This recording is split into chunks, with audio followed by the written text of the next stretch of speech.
Hey, everybody. Thanks for tuning in to this episode of Our Kids Play Hockey. We want to let you know that we have once again been honored with a nomination for the Hockey Podcast of the Year via the Sports Podcasting Awards. And all you need to do to help us is go to ourkidsplayhockey.com and click on the Vote Now button. It asks you a couple questions. You're in and you're out, and you have voted for us for Hockey Podcast of the Year. I want to thank you all for being a wonderful, wonderful audience and helping us get to this stature of hockey podcasting, because we've done it as a family, as the hockey friends and families around the world. Thanks so much and enjoy this episode of Our Kids Play Hockey.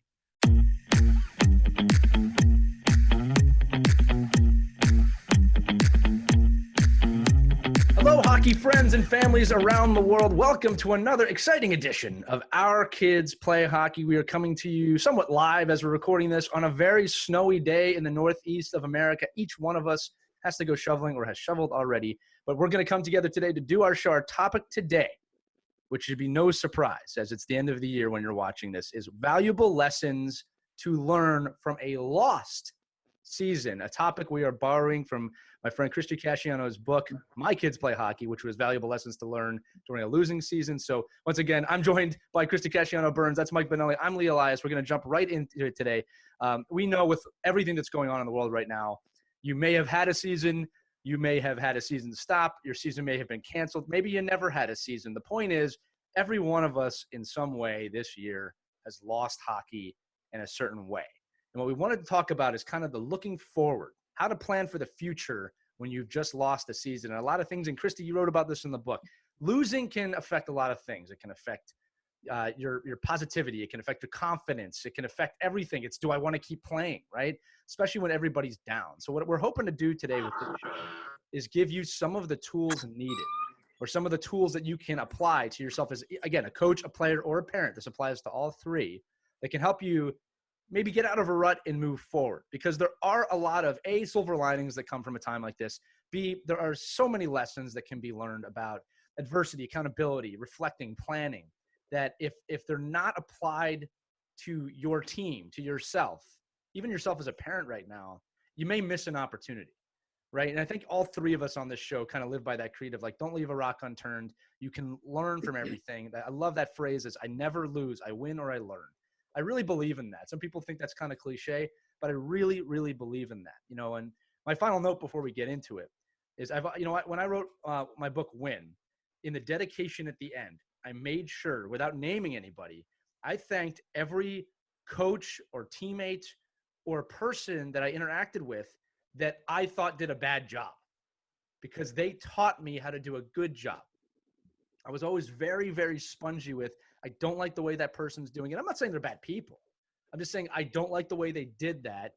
I want to do it differently. I was very aware of that. So I want to first throw this to Christy, because Christy, obviously, you once again are the inspiration for another topic on the show, right? And you said this to me before the episode, that you've dealt with losing seasons, right? So let's just talk about adversity first, right? The adversity that you deal with a losing season, and how to deal with that losing hand. Well, it is the reality of sports, isn't it? You win some and you lose some. And there was a season, my son's squirt hockey season, they lost them all. Maybe they won. No, they didn't win any games at all. They lost every single game. They tied one or two. It really got to the parents. And to be honest with you, I think it bothered the parents more than it did the kids, because about an hour after losing the game, the kids were on to, if we were away in a hotel, they're on to perfecting the perfect cannonball in the swimming pool, while the parents are all getting together and analyzing the game and picking it apart. And, we should have different plays, and they should have different lines. And, we need to scrimmage this play more.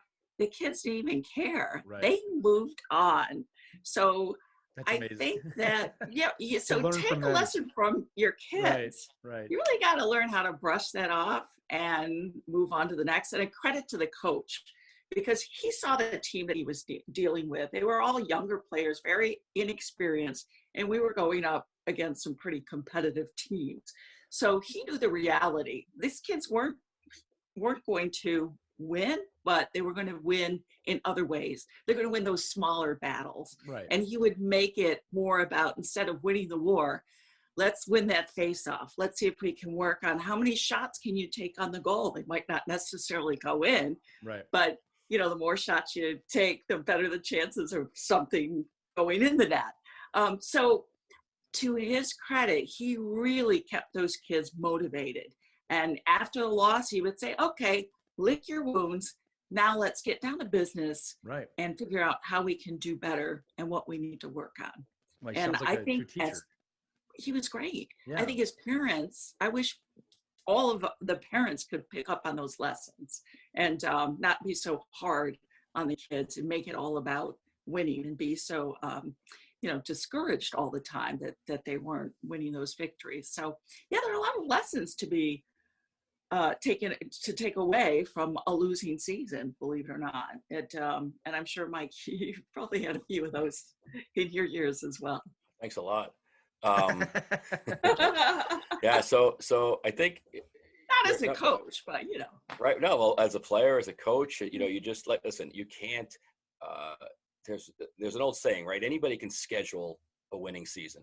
I can put a schedule that will win, right? But where's the adversity? Where's the battle? Where's the getting up off your your butt and getting back out there but then you need to, as your coach did, Christy, with your kids, you need to know how to manage that losing season. And I think at the younger levels, it certainly is the parents. I mean, at the squirt level and the mite level, I can't. It's every time. It's story after story after story. The kids are asking, did somebody change my juice box yesterday? And they're not asking about the score. But as the levels get higher and we're more competitive, or jobs become on the line, right? You still have to find ways to keep players motivated. And you see that, at the college level, even, going into a season that you're probably not going to be competitive, but you got to find a way to bring all of the pieces out of a player that you want. Keep a focused effort on what the end game is. And it might not be winning, right? I used to joke all the time. You know who says losing doesn't matter? Losers, yeah. Right? It's like, well, if you lose all the time, like, oh no, it doesn't matter. The game, it's not about winning. Yeah, but you always lose. That's why you say that. But right. the real key is though, win, lose. What are you learning in the process of that? And I think at the youth level, at any sport, that's really the thing that will resonate most with these kids. And most of them won't remember that losing season, never winning a game, right. But they will remember getting berated or getting put down or losing love for the game. And I could tell you right now, like my efforts in a losing season are that my kids forget about the losses. I try to have them remember about, well, what did they learn through the process? Right. Right. It's funny with this topic. I have so many stories as a player, as a coach, and even as a parent in some ways. But the thing that I always lean back on when it comes to adversity, and I think the most important thing to focus on, if you're a parent, or even, if you're anything, coach, parent, kid, is that you're teaching to not fear failure, right? If winning is the only thing that matters, or you're telling your kid that, or you're coaching kids that, or your kid thinks that kid's inevitably going to fear failure. Now, there's got to be a very clear line here. There's a difference between fearing failure and hating to lose. I hate losing. I hate it. All right. As a coach, it probably made me very effective. Okay. But I don't fear failure. There's a huge difference between those two things. Right. And I think one of the things about today is that, with the pandemic and the losses that have come from that, nobody really knows where to point the finger. Right. Like, cause who failed, right? It's like, it's out there in the open. And so it's adversity. So I think the most valuable thing we can do as coaches, players, or parents is say, yes, we're in a time period where we're facing a lot of adversity. The whole country is. How are we going to get through that together as a team, as individuals, right? I don't hear those conversations enough. A friend of mine, this is actually not a hockey story, but it works. She had a daughter who was having a bat mitzvah, right? And basically got canceled. No one could go, and she still had to do it. And she was devastated. And I understood. But her friend told her this thing that I thought was so kind of cool. She goes, it does suck. It hurts now. But she goes, listen, in 20 years, you're going to be able to talk about how you got through this pandemic. And we will all be talking about this for the rest of our lives, the pandemic of 2020, right? And how we got through it and what we did to get through it. You want to champion this time period. And I just apply that with all the seasons getting canceled, right? That's actually going to flow us into the next topic, which is accountability, right? I think, and I've been preaching this to my kids that I coach and everybody that I'm with, is it's not so much, how do you deal with the losing hand, right? You've been dealt a losing hand. We all got dealt a losing hand this year, everyone, right? It's, did you do everything you could to make sure that you maximize that time? All right. Now, I'm not trying to call out people that were playing video games the whole year or just sat around. I am calling out people that want more and then haven't done enough to do more. So, for example, and I am going to use myself. My senior year, I tore my shoulder horrendously. I had to have surgery, right? Ended my senior year. All the colleges that were looking at me went away. And I understood. I think I've talked about this before. I understood why I might not play again at that point, right? They have only so many scholarships. Man, I wrote about the game. I studied the game. I practiced with one arm till I got my sling off. Then I started practicing more. I became a much better player than I had ever become during that 6-month period that I couldn't play. And again, I'm not trying to tap myself on the back. I was actually telling the story to a lady last night who emailed me and said that her son's senior year has just been canceled and that he deals with several issues. What do I do? And I told her the story. There's so much you can do, right? Be accountable, right? I'm going to say it again. I was devastated that my shoulder got torn my senior year, but it made me a better hockey player, person. And the adversity I faced during that year is how I became a business owner. It's how I went to college and did play, and how I went beyond college and played and coached, right? So if you get dealt that losing hand, you really can flip that around. And as parents, coaches, and players, it's a team effort once again, right? I understand why that 13-year-old girl was devastated, right? How are we putting her on a path that this can be, beneficial for her future? So I want to say this too. I know I'm talking a lot. You don't do anyone favors. This again, coaches, players, parents. You do not do anyone favors by giving them unrealistic expectations. In life, you don't always win. Actually, you often lose more than you win. So every loss, every losing season is an opportunity to teach them how to deal with that later in life, right? And it will play out in the game. Right? The last story I'm going to tell, and I promise I'll shut up because I'm passionate about this topic. I remember when I was a bantam. I've never seen this before or after. We played a new team in our league, and they were losing every game, and they're getting killed 10-0, 11-0. And I remember when it was our time to go play them. Mike, I don't even know if you've ever seen anything like this. Christy, you too. This is what the experience was like. We walked in the rink. The players were there to greet us. Never seen that before in my life. Hey, thank you for coming. They were trying to make a good impression.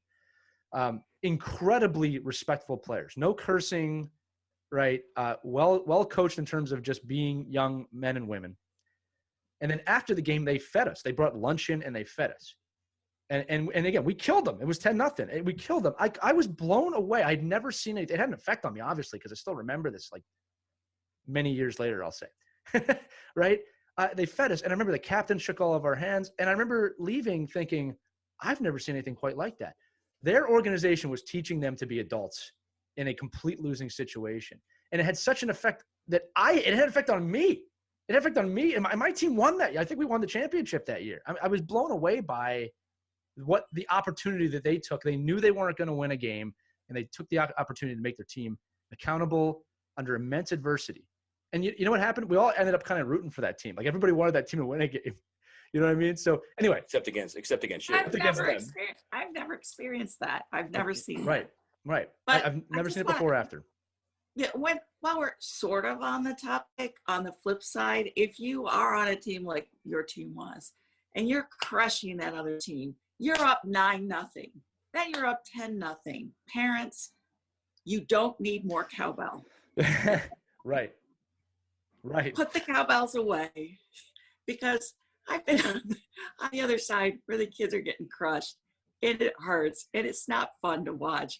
And when you've got parents on the other team who are cheering every goal after you've scored 9 or 10 goals and you keep scoring, just put the cowbells away.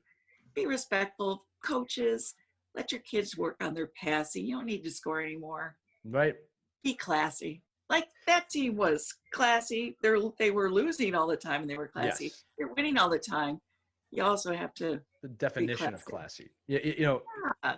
Christy, I got to That's say a this. pet peeve of mine. I just had to get that I- out, guys. I'm with sorry. you, and I don't care if I sound condescending. I'm sorry, audience. If you have any issues with what I'm about to say, please feel free to comment and let me know.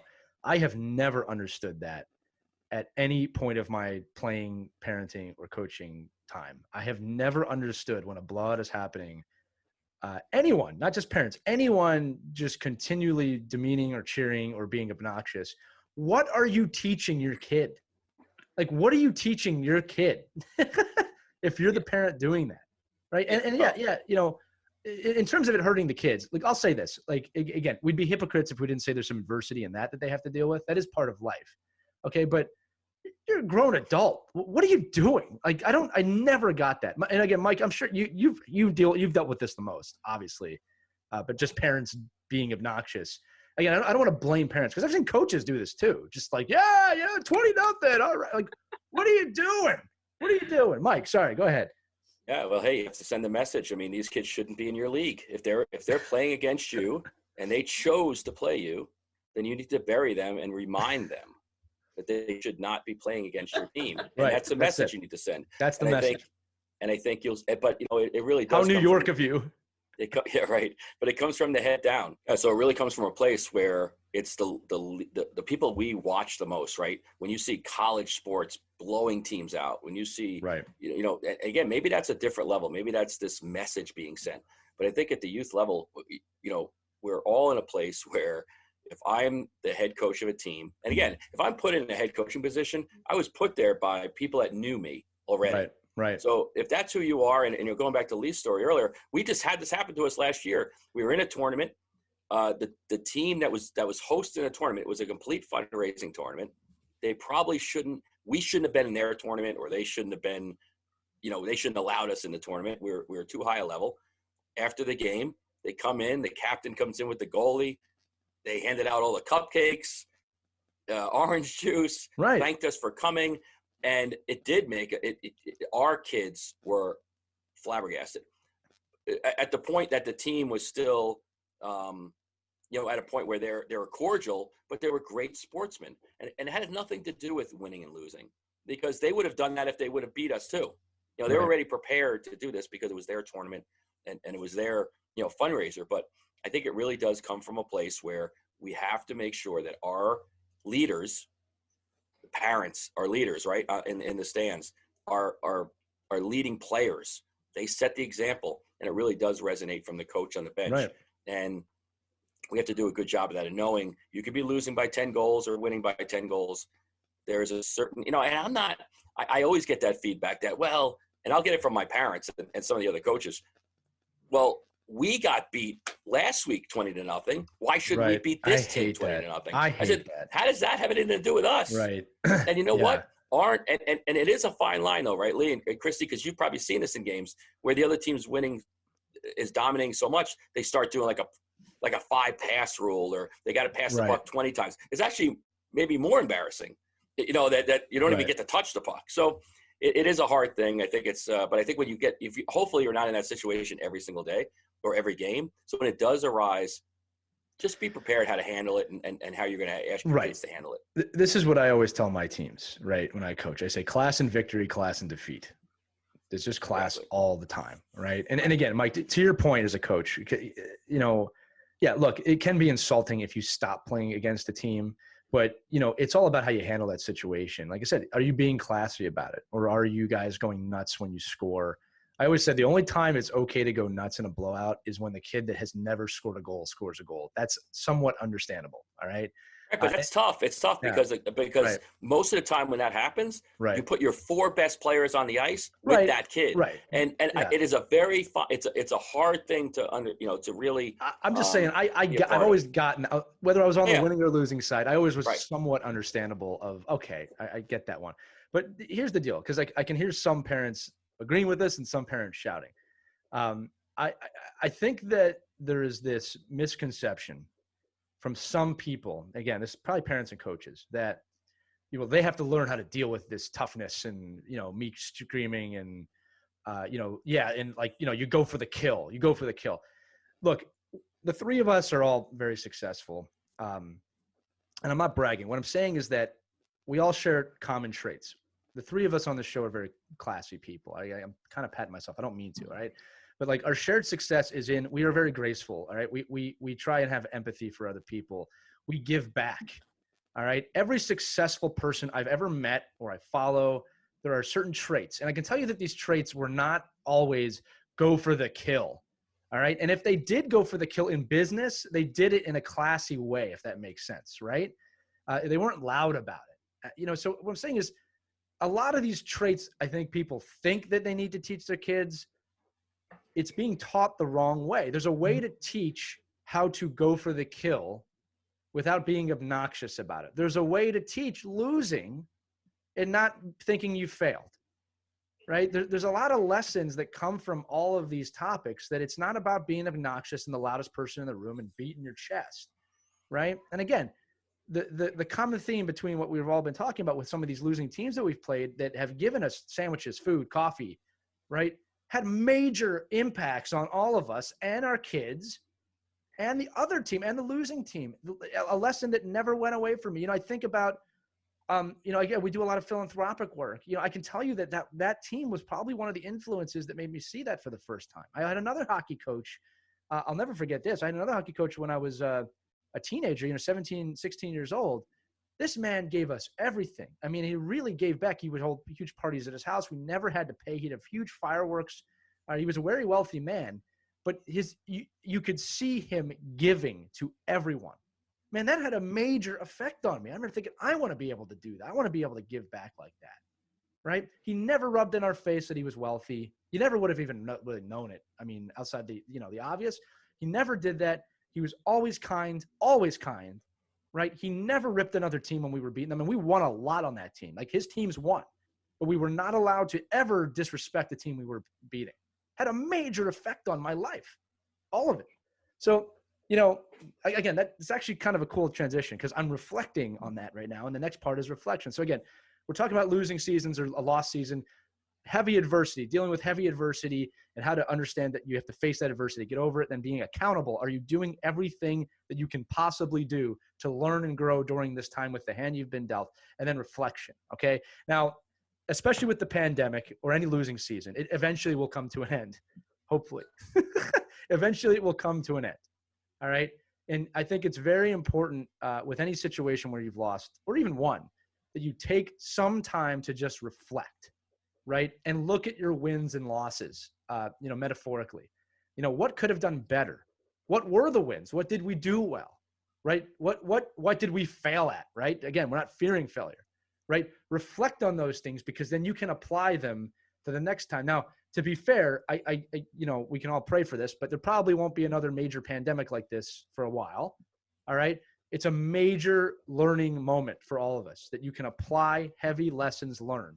Every kid that didn't get to have a graduation or a bar mitzvah or a quinceañera or whatever, right? Or a hockey season, all of this stuff, there's a lesson to be learned there about life's not fair.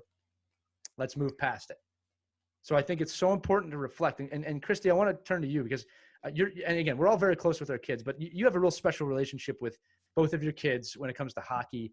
You are the hockey mom, the quintessential hockey mom, right? So like, I just want to get your thoughts on just reflecting, and how you've done that with your kids or how your kids have done that, organically. Right. And yeah, I think a lot of it has to do with perspective, right?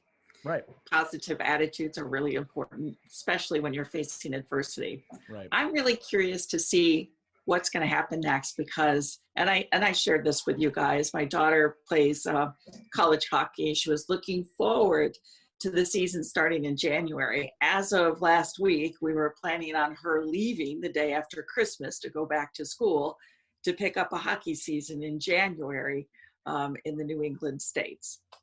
She just got the team meeting last night. They got together and the coach broke the bad news that there won't be a season. She's heartbroken. She was thinking there was a glimmer of hope. Okay, we didn't get started when we were supposed to, but I'm seeing there are some other women's college hockey teams that are playing Syracuse University. It's week by week. Sometimes their games are on, sometimes they're canceled, but they're playing. So she's thinking, well, maybe we have a shot at it. We're watching SU basketball. they've got a season. Football team had a season. Maybe I'll have a shot. And then they decided as a conference not to risk it. It's Right. canceled. So I'm really curious to see how she's going to handle this. Already I've seen her kind of, lick her wounds, and just going back to those lessons from the sport years. Let's see what we can do and how we can become better. She's, organizing her workout equipment. She's signed up for a clinic with other college hockey players who also don't have a season. They're going to meet twice a week and skate and challenge each other. So I like what I see so far. I'm curious if she's going to be able to keep it up, until she goes back to school. So it's going to be a good test for all of us. And Mike, before I jump to you, Chris, you just reminded me of something Tony Robbins says. I'm a big Tony Robbins fan. And he always says, it's not about the resources you have, because sometimes you might not have any resources. It's about your resourcefulness, right? What you can That's create. so true. And I loved that quote, because that your daughter is doing that. It's okay. I don't have a season. What do I have, or what can I create? Well, I found a clinic and I found this. And she's taking action. She's being accountable, right? And again, you said it. She's reflected on that fact that there's not going to be a season, and she's taking action. And then I think the most brilliant thing about what you said was that, she's going back to her squirt years, which is the entire point of what we're talking about today. She's learned how to do this throughout the years, even though it's unprecedented, the situation. And again, if she is listening, I feel for you so much to have a loss. I know what it feels like to lose a season. Yeah, and because you know how hard they work to get to play Division I college hockey. Yes, and it's I mean, time you think you can't about, get back. oh my gosh, right. And you think about all the showcases and all the clinics and all the practices and all the meeting with coaches and finally finding the right fit and landing in a school that you love and finally getting to play, going to a school that you love and playing the sport that you love. Wow, it's the perfect combination. Now it's all done. Well, now, she's learning remotely too. She's not even in class. So it's devastating. It's so hard. Time is it is the greatest commodity, and we all run out of it at some point. And the thing is that, to me, the biggest loss of the pandemic in all aspects is time, right? It's time with my parents who are elderly, and again, I'm very, very thankful. Again, this is looking on the bright side. I'm very thankful we have FaceTime and ways to communicate where we can see each other without seeing each other today. But look, it's a year of our lives. We kind of can't get back. But again, it comes down to resourcefulness, and she's doing that. And we all can do that now. Now, Mike, turning to you as a coach. Now, this is always funny. I do want to talk about this. So, you and I both do this, whether we win or lose the season, like whether the season's great or horrible.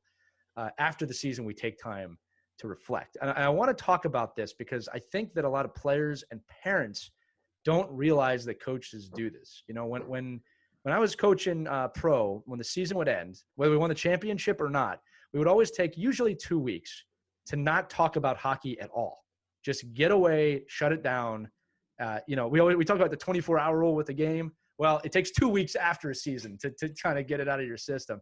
Then we come back and reflect, right? So I wanted to kind of know what your process is with that. And again, for those of you listening, Mike is a quintessential. If Christy is the quintessential hockey mom, Mike is the quintessential coach. I mean, Mike is really into it. All right. I can't express that enough, because when we're off there, all Mike is doing outside being a great dad is I get pictures of him at clinics, online, doing 50,000 other things. So he's really living the life, right? I mean, he's wearing a CCM jacket and a hockey hat. Yeah. So Mike, tell me a little bit about your reflection. Tell me a little bit about your reflection process after a season, winning or losing, or even just after a loss in general. Yeah, so I think this year has really exposed a lot of the different things that maybe I wasn't doing, because every week is a loss. Like every week is like you're reevaluating what. Like right now, I'm like, are we on the ice tonight? Are we off the ice? We're going to work on improving. Are we going to work on remote? Are we going to be, how are we doing this in a losing season? And I think I think there's no doubt that the best coaches, the best people in business, lose a deal, you reflect on that deal, you reflect on that season. If you lost, you figure, okay, what did I do not to prepare my team? What did I do not to prepare my players? What did I do not to, maybe do enough scouting, do enough background information, and educate myself, right? So I'm a big believer that in any of these situations, Christy's daughter and your kids and my kids, you have these losses and you have these uncertain times. This is really the greatest time to find the weaknesses in your game, whether you're a coach or a player or a parent. Right. Find like, where am I failing? Like me, I love, reading your book and reading Daryl's book and reading and listening to other podcasts and listening to other things that are out there that can make me a better coach, which in turn, hopefully can help my players become better players. And because of the role I'm in, to the parents I work with, I really try to be a conduit for all that information I get, right? Because if you're a parent in a different business, you don't have time to, be around other coaches and be around other ways that the game is evolving and ways that you can teach and win, right? So I try to be that conduit to parents as well, saying, hey, listen, I found this great article, or I saw this great new technique, or there's this great new initiative that's out there that can help your kids. We as coaches that are in a I'd like to say in the profession, we need to be a good conduit for the people that aren't.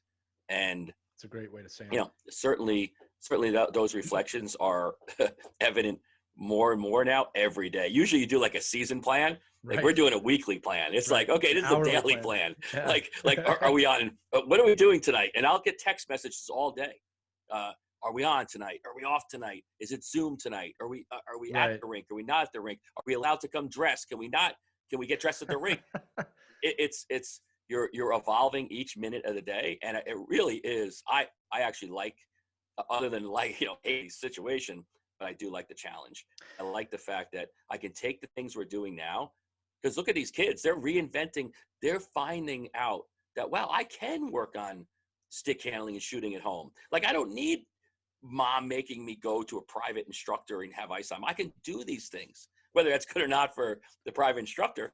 The kids can find ways to invent what they want to do on their own time. And you know what? And it's it's something that I say to the kids all the time. You can either want it or you're not, right? And if you don't, you don't. Yeah. If I don't see you, all the players that I work with, if you're not going out of your way to do those things, and you do want to play video games all day, that's fine. Yeah. But don't expect expect the result. Right. And it's going to be, there will be a result or there won't. Right. So I think this is those times where that exposes really how much kids love certain things too. Well, that's accountability too. And like, just mimicking what you said, I think the what I took away from what you said was you're not afraid to look at your own style, your own actions, your own coaching, and say, I could have done this better. I think not a lot of people, or not enough people, do that. We've said it before on the show that good coaches think they know everything. Great coaches know they know nothing, right? Because it's an ever evolving process.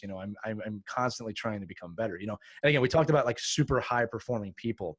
I'll, without saying any names, Mike and I have a mutual friend who was a captain in the NHL, and I remember he told me that when you get to the NHL level, the variance between the best player, a Sidney Crosby, Connor McDavid, and maybe the lower tier player is so small. He said the best player and the lower player in the NHL, the skill variance is maybe 1%, maybe it might be less than that.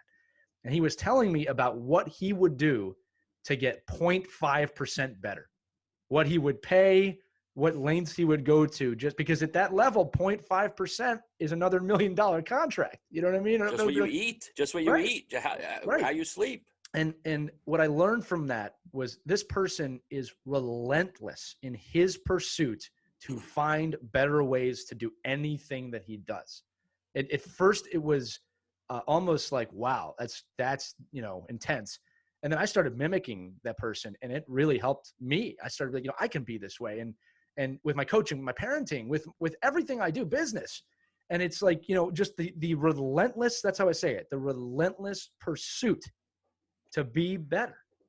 It's an uncommon trait. It's something I've realized that, it's an all the time thing. And I'll tell you, everybody listening here, and again, Christy, as an anchor, you know this too, right? The idea that you have to kind of be in game mode almost all the time to succeed. So like NHL athletes, and Christy, I'd love to know your experience with this as a broadcaster, but NHL athletes, they don't really rest, right? I mean, rest is part of their regimen in terms of sleep and prepared, but they're working out. They're always in game level mode. And again, you see this with NFL athletes when they go, or with any athletes when they go and do other things. It's just maximum all the time because that's what it takes to maintain a pro level of anything, right? And again, Christy, you're a professional anchor and you've been doing that for a good amount of time, right? You didn't find success like that in doing something for decades by being an anchor and then just coming home and go, right? It's an all the time thing, right? It is. Well, it helps being a news junkie. So right. I'm constantly That's my news. point. Yeah. Yeah, but you're on that all the time. Yeah, right? we're always looking. Yeah, we're always looking for ways to freshen up our newscasts and be more creative and deliver great content. And also, like right now, so many people have questions about the vaccine. Right. Is it safe? How many times? If I get it once, do I need a shot every year? They want to know if I have allergies. Can I get this vaccine? We have gotten flooded with calls. So you know what we're doing? We're going to put a half-hour special on tonight with a leading infectious disease expert from our local hospital who also conducted trials for the Pfizer vaccine. So he really knows a lot about the Pfizer vaccine. We're going to just pepper him with all of our viewers' questions, finding a creative way, even though, it's the same news over and over again, but people need to have the most information, the best information, and so, we're always looking for ways to deliver the freshest content that people need right now. Right. So you're right. You never sit still. You never become stationary. You're always improving, always working on what can we do better? What can we do to make sure that we're delivering what people need? Right. Also, while I got you guys, and it's just something I want to pass on, we talked a lot about our kids focusing on, looking at areas that they can improve now that we could get shut down again. We might not have hockey. We don't know what the future is. My daughter's season just got shut down. A friend of mine contacted me and said, hey, you know what? I don't know if my kids are going to have a season, but I'm keeping them engaged in the fact that we can still not only make ourselves better hockey players by doing our own individual thing, but together help make the community better. He's organizing a canned food drive, and the kids are honchoing it, and it's wonderful. So this is a great opportunity for us not to only think about ourselves and getting ourselves better, but also what can we do to make our community better? And so many people are hurting right now. If you've got a team of kids who can collect food for the local food pantry, or, help out the animal shelter, or maybe, ring the Salvation Army kettlebell for a half hour. Look for those opportunities too, because that's going to keep you not only motivated, but you're going to help that little corner of your earth too a little bit better. You're teaching team building. And again, look, I'm a big believer. Whenever you give back, you feel great. It's so true. I mean, when you give someone else a present, we all hear this story, obviously this time of year especially, but giving back feels great. And it's a great lesson, and as you said, Christy, to apply right now to teams that can't play. You know what? We can't play hockey. We're fortunate to play hockey. What can we do to help people in need right now? Extremely valuable lesson. Also, I don't want to call it a distraction, but it's a great way to pivot away from the pain of not playing. Is that we're going to do this as a team. We're going to do this as a team together. And in fact, again, another great transition. That would take a lot of planning, which is also the last part of our show today, but planning how you can use all this experience to move forward, right? And again, Christy, seriously, like, it takes planning to do that. And the way I'm going to equate this to this year is this. Again, I'm a positive person. I'm realistic, but I'm positive. We're in month whatever of the pandemic. It's almost been a year, right? I know that, at least in my experience and a lot of other people's experience, we know how to deal with this pandemic now a lot better than we did in March, right? Like when this started, there were so many questions. What's funny is there was about 90% less coronavirus out there at the time, but we were 100% more scared because we didn't know anything, right? And now the cases are peaking, but we know so much more about it, how to deal with it, what to do if you get it, right? So we have inadvertently throughout the pandemic been planning how to deal with school shutdowns. Not, Mike, you were saying this. The ice is canceled tonight. You know, you get better and better and better at these things. Now they all suck. I'll say that, right? But you're using your experience to get better and better and better. So if we're equating this to the large picture, and Christy, I'm actually going to jump back to you and then to Mike on this one. It's how do we plan, right? We have to use the adversity, the accountability, and then reflecting to plan for the future. And I think that if we don't do that, that's the real missed opportunity, is taking all of these things that are happening and using them to make a stronger experience for the future, right? And again, I'm sure that you've had to deal with that, Christy, so much with everything. Flexibility is key too, Right. because Especially right now. right now, isn't that so true? Right. I can't tell you how many, right turns I've made when I thought I was going to go left during this whole pandemic. Right. But you figure it Or out. the car You just figure out stopped and your ran out of direction. gas. That's that's the type of Exactly. right. Yeah, so you got to learn how to roll with the punches. Right. Absolutely. And Mike, again, planning for a coach is everything. I mean, season planning, and then of course every season the plan gets blown up and thrown in the trash at some point. But that's where you use the experience, right? Yeah, I mean, we're even in, our audience, right? And the people that we're really reaching out to, I think the most, like the people I talk to the most in my world are Right. youth hockey parents and youth hockey coaches. We don't get a chance to go into a bubble. Like we don't get to Right. go and say, everything's planned out, breakfast is at this time, foosball's at this time, the team videos at this time, practice is here. We don't, I think everybody looks at these, professional organizations in college and what they're doing, which unbelievable actually. Right. But we don't get a bubble. So our planning now becomes even more crucial, because we're not just planning for some stupid hockey team. We're planning for, we have other kids, Right. your wife and your work, or you have, things that are going on at the house. Shoveling driveways, getting wood, mowing the grass, whatever it might be, and where you're at. There's other things that still go on in life, and and the day of saying, guess what? We have ice tonight. Practices tonight. That's not as easy to do. Right. Having a plan, and I try to do that right now. I try to send out weekly. This is option A, option B, option C. If we're on ice, here's our schedule this Right. week, parents. If we're not on ice, here's our schedule this week. And if it changes, plan C, let's not get to that. Right. I haven't presented that yet. But I think it's the planning part. And I know for a fact now, this will help me be a better planner for next year. Right.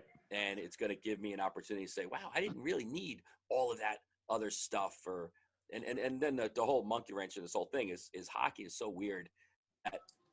To your point, Chrissy, about the food drives and the community, the hockey community is and for somebody that's been involved in soccer and baseball, lacrosse, the hockey community is it's a much different community like that. And you can do those things for whatever reason. I'm not really sure what it is, but the connection is deeper, and I think more lasting sometimes for those athletes. And so you want to take that, don't take that for granted. Take that as a great positive that your kids do want to be together. You have coaches that want to do these things, whether it's in the community or find other ways for your kids to participate and get parents involved. But the biggest thing is, the planning. It's the old saying, right? We said this right from the first time we've ever met, right? If you don't plan, right? If you don't plan, you're going to fail. You're planning to fail. Yeah. If you don't plan, you're planning to fail. and we're just doing that in a microcosm now, right? We're just doing that in daily things that we're doing, and maybe not looking at, like, there is no season plan for me. It's like, well, is the season now going to go until April and May and June? Like, now everybody's like, oh, we'll start the season now in February. So we'll just go. I go, yeah, but what about all the kids that play lacrosse and play other, like, do you understand there's other things that happen in the world? And I think, we have to, that's all comes into play right now in how we're going to approach this, this next season. And I'll go back to my Newhouse professor who always taught us the 5 Ps. Prior planning prevents poor performance. That's all you need to know in life, It's kids. true. Love it. But and I'll say this too is that for everyone out there, right, listening as we kind of close this up, I remember again story, right? I remember at the early part of the pandemic when all the schools got shut down out of nowhere. Everything shut down within 2 weeks, right? And suddenly my 40-hour, well, really 80-hour, but my 40-hour work week went down to 2 to 5 hours a week. And suddenly I had to plan all of that 40 hours of work in 5 hours. Now, the funny thing is, we leveraged a lot of stuff. We planned a lot of stuff, but it was getting done. And I remember when, things started to open up a little bit and suddenly I had maybe 10 hours or 15 hours again. I was getting all my work done in 5 hours. And I was sitting there like, man, I got nothing to do. And I realized at that moment, I think, and this applies to everyone, this isn't just me, I got really efficient at doing a lot of stuff in a short amount of time. And I got better at it. And now what's happening is I'm doing even more now than I was before because the pandemic taught me how to do that, right? So that lesson can be learned. Again, it's all about how you approach your experience to take things away from it. Again, I'm not patting myself on the back with that story. I think a lot of people are doing that and don't realize it. I think when this pandemic ends and kids are back in school and we all go back to doing the things that we normally do, like, eating out, I think it's going to be really weird at first because not only are we going to have severe anxiety being around other people, but I think we're all going to be really proficient at doing things quickly. I think we don't realize we're doing that, right? And I'm an optimist. That's the whole sales pitch for everyone at JP Morgan. There you go, right? No, listen, I'm an optimist, but I'm a realist, right? And I'm also a geek. And there's the great saying from one of the Batman films that the night is darkest before the dawn, and the dawn is coming. Right. I really am interested. And again, I know there's a lot of pessimism out there, but I'm very interested and optimistic about when the iron curtain of the pandemic removes itself and we all come out back into the light for the first time. I really think we can accomplish a lot together. And again, I'm not just talking about this. I mean, yeah, it's a hockey show, but I mean that, like, think about that time about, when you're able to do these things again, what could we accomplish together? What have we learned, right? That's the whole point of the show, right? We have all lost something or in some way in this past year, all of us. I'm excited to see how we're going to take that experience as a community, as a culture, really as a planet. I mean, I don't know how many times in my life I've been able to say that, right? And push forward together. In spite of all the negativity that I'm not going to even talk about what's going on, all of the stuff going on right now, right? There's no way you're going to tell me a year from today in December of 21, I'll knock on wood for this, but that it's not going to be better than right now, right? Like, there's better times coming. So anyway, that's my final word. Did either of you want to put a final word in before I do my slide close to get out of the show? I want to end it by the way that you began it, which I even have this quote up on my kids' rooms. My children never lose. They either win or they learn. I love it. Mike, is that a good place to end it? You agree with that? I think so. That's too. it. I mean, I'm actually writing that down right now, so I'm going to have to use that later. But yes, perfect. Christy, go ahead, Christy. Because I like your voice more than mine. Say it one more time for everybody listening, including Mike. Mike, get your pen ready. There you go. Yeah, go ahead. My child never loses. They either win or they learn. There you go. And we hope you all learned something from this episode today. Is that dramatic enough for you? Right. I'll type it out. We have computers today. No. Listen, we really hope this was an informative episode for you all today. We love sharing our stories. We want to hear from you as well. Make sure that you visit us on OurKidsPlayHockey.com or visit our Facebook page, Our Kids Play Hockey. Pretty much if you search for Our Kids Play Hockey, you'll find us somewhere. But this is all about becoming a community. If you have topics you want us to talk about, if you have comments on the things that we talked about today, if you have anything you want to discuss with us and create that conversation, that's what we're all about. So once again, for Christy Casciano-Burns, Mike Benelli, I'm Lee Elias. This has been another great episode of Our Kids Play Hockey. I love doing this with both of you. And yes, we'll be back again next week. Thank you so much for listening. Have a great holiday, New Year, whatever you're listening to this. Enjoy your day.